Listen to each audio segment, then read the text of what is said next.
What's up, suckers? It's me. I'm back, and today we are going to be talking about command centers, which is something that I think a lot of us have seen, but we don't really necessarily know what they are, or if you live in Pinterest land, you probably just assume that they're for families, but they're not. And they're super ADHD friendly. And I just wanted to talk a little bit about why I think that these are worth trying if you have ADHD. So for those of you who are not well versed in what a command center is, really, like I said, you can just go to Google or Pinterest and spend a lot of time looking at ideas for command centers, and many of them are for families. So I spent a lot of time on the parenting sphere online, and that's how I kind of found out about these things. They're really neat, and they go everywhere from being super complex and having like 3 or 4 giant chalkboards with multiple different colors of chalk and really cute calendars to being super duper simple. And mine is actually super duper simple. You'll get a chance to see it in a bit.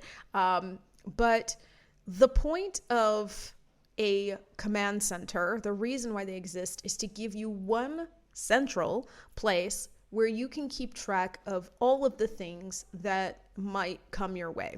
And in their case, it's usually all the things that might come your way for family, but you can also use this for work. All that you need when you're putting together a successful command center is 4 things. You need a calendar, a place for to-dos and ad hoc tasks, things that just happen to come up all of a sudden, a place for important papers or documents, and if applicable, you want to go ahead and pick a place or set up a place for things that you use every day, like keys or pens or your cell phone if you're the kind of person who can actually put it down and walk away. I'm not. The point is that you want to make sure that everything that is important to you, or everything that is important to getting things done and being productive, is in one place in an area that you visit every single day. Now, let's get into how this would work for someone with ADHD, because I know that people probably look at this and they're like, there's no way I'd use this. Like, I don't need backpack hooks. If I'm not going to use a chalkboard, I'm not going to remember to use a calendar. I already have a calendar hanging on my refrigerator that I regularly forget to check and that I regularly forget to look at. And it's going to be a little bit different, but it's totally and completely possible to successfully have a command center that you use that works for you. The first thing that you need to realize, by the way, is that if you set this up in the right spot, you absolutely will use your command center. And maybe you won't use it perfectly every day, but I could guarantee you that like 99% of the people who put these things up on Pinterest also don't use it every day, because it's also, a lot of these people have kids, and kids generally, no matter how many times you tell them, hey, hang up your backpacks on the hook, go ahead and put your homework in the slot for your homework, they're not going to do it. Okay? So this isn't about using it perfectly. It's about having a spot that you know you can go to keep track of dates, to keep track of important information, to add things that you know that you're going to need to get to sometime that day, or even, to be able to find your keys. That's really all this is about, is knowing that you have that central place, that center, to be in command of your life. Imagine that. So here's the thing. The way that a command center is going to work for someone with ADHD is as a supplement to something else. You're not just going to have this command center and it's the only thing you use and it's the only thing you pay attention to, and you never use anything else to keep track of your day. What's actually going to happen is you're going to have this command center, and then you generally want to have something. I would suggest something that you can take with you when you leave the house, like your phone calendar, for example, that information is going to be input into from your calendar, from your command center, right? Because the important part is that this information goes with you. It is great that it is where you are when you're at home, but we also want to make sure that you're not going to miss anything when you're gone, because again, out of sight, out of mind, right? And if you're looking for a command center just for family management, there are quite a few apps out there that can actually be your command center and your digital solution. I talked about Family Wall in one of my app videos, and I actually love Family Wall still. I use it for family management here. I don't use my command center, my personal command center, for family management. So this Family Wall app is what I use. And most of those, like Maple or Family Wall, are actually dedicated to handling all of that. It's being your calendar, being your to-do list, being your photo wall, whatever. So if that's what you're looking for, I would definitely suggest one of those all-in-one apps. But if you are wanting to use it for yourself or for work, then it's going to be a little bit different. And in those cases, yes, I would absolutely suggest that you either have it on your phone or that you have it in a separate app if you're using it for work, like ClickUp, for example. Just something where you're going to be able to take what you put into your command center and input it each day into your other solution. So my command center is super duper simple. Like, look at these pictures, guys. They are not at all Pinterest worthy. It's not anything fancy. I literally went to the Office Depot down here in Costa Rica and just picked up 2 cork boards and a whiteboard calendar. But that's because it was the function that was important, not necessarily what it looked like. I really wasn't worried about aesthetic so much as I was worried about its function.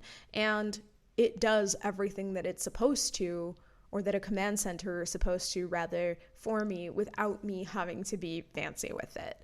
As you can see, I've got my whiteboard calendar, and the main reason I have that is because, and I'm sure a lot of ADHDers who work from home or who work for themselves can attest to this, I set my own days off. And if I don't have something to remind me that today is supposed to be my day off, I will sit my ass down and try to get work done. And if I'm too tired, or if something gets in my way, I tend to get upset at myself for not getting work done on a day where I wasn't supposed to be getting work done anyway. So it's really nice to just kind of have that up there to remind me that I don't have to work if I'm not feeling well. And that if I am feeling well and I decide to work but not get a lot done, that's okay too. But it also helps for, if I happen to be walking past and I remember that there's something important on a certain date, or if there is something very, very important that I continue to keep forgetting to do and I just need it to be directly in front of my face at all times, since I'm usually sitting at my desk and working, great to have it up on that calendar to remember. And then this cork board. So I decided to kind of take a left turn on my own rule here, and I didn't really do a to-do list or an ad hoc tasks list. Instead, what I did is a task options list. The idea of the task options list is so that while I am working, if it suddenly comes to me that there is something that I need to work on that I am not supposed to be focusing on at that time, I can go ahead, I write it on a sticky note, I put it under its corresponding category, and then I will worry about it when I start to work on that category. This is kind of based on Lauren Yee's adult school method, and I will leave a link to a podcast interview that Lauren did with another Chase the Chaos speaker, Lisa Zaratny, where they specifically talked about how Lauren did this to kind of time block her day. And, the concept is really, really awesome and simple, and I'm not going to give anything away because I think you guys should absolutely check it out. But the whole idea, for me anyway, is that it's kind of a mixture of that and theming, where I'm making sure that I am actually going according to certain categories throughout the day. And so if I am in the middle of writing time or content creation time, and I think of something that's an admin or ops task, instead of suddenly being like, oh, I need to get to that now, I write it down on a piece of paper, I put it under that ops category, and when it's time for me to work on admin or ops, I look over there and I see what tasks I have kind of hung up there that I know I need to get to, and now I have options of things that I can work on during that time. So it just kind of helps to keep focus. It helps to make sure that I know what does need to be done, and it makes sure that it gets done at its particular time. And then you have this other third cork board that I showed you guys, and that one is for, really, that one's more for motivation, just because I hear little quotes here and there that I absolutely love and that I need on days where I feel really low, but I have to get stuff done anyway. And then it does have my daily schedule hung up so that I can keep track of how my day is supposed to be split. And I made sure that it was a way that is easy to switch out, because according to Lauren Yu's method, you definitely want to make sure that it can be adjusted within about 6 weeks. So it's this, but it might be something different later. So all of this together makes it so that when I sit down at my desk every day, I can turn and look at all of my different boards, and they all kind of have that same information that you would need in any command center. Yours does not have to look like this. You could make a huge aesthetic project of it and, add plants and add like really cute boards and things like that. And there is nothing wrong with that. There's also nothing wrong with doing what I did, or even doing a smaller version where you don't get any boards and you just get like a paper calendar and like a couple of clipboards with some paper on it. That is also totally fine. The whole point is that you want to be able to have all of the relevant information for your day right there. You want to make sure that it's easily updated as things happen. And then you just want to make sure that you are able to transfer that information to whatever you're going to use later, preferably that you take with you wherever you go, to be able to remind yourself of the information that you need to be keeping track of, the stuff that is the reason that you have that command center in the first place. So hopefully that helps. If you have any questions whatsoever, drop them in the comments. I'm more than happy to answer. I feel like this is something that feels way more complicated than it is at first, and it's something that really lends itself to overthinking. Don't worry too much about making it perfect. Don't worry too much about making it work exactly the way that your brain works right off the bat. Just kind of get started and adjust as you go. But remember that your whole point is to just make it so that you feel a little bit more in control of the information that hits you throughout the day, even if it's not coming through your computer. Thank you very much for watching this video. Drink plenty of water, and I will see you in the next video or on the next podcast episode. Bye.